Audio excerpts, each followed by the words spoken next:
In this video, we will be solving the following example. The exercise says, plot the curve y equal to x squared minus 3x minus 2 in the range of x is greater than or equal to minus 2 up until x is less than or equal to 4.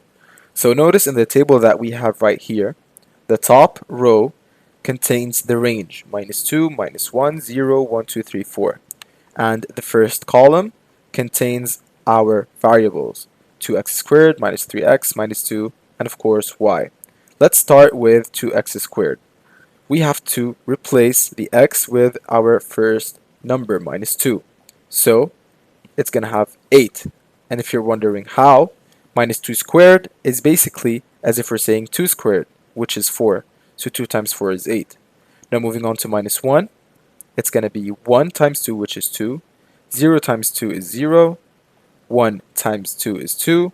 2 times 2 is 4 times 2 is 8. 3 squared times 2 is 18. And 4 squared times 2 is 32. Now for minus 3x, minus 2 times minus 3 is 6. Minus 1 times minus 3 is 3. 0 times minus 3 is 0. 1 times minus 3 is minus 3. 2 times minus 3 is minus 6. And 3 times minus 3 is minus 9.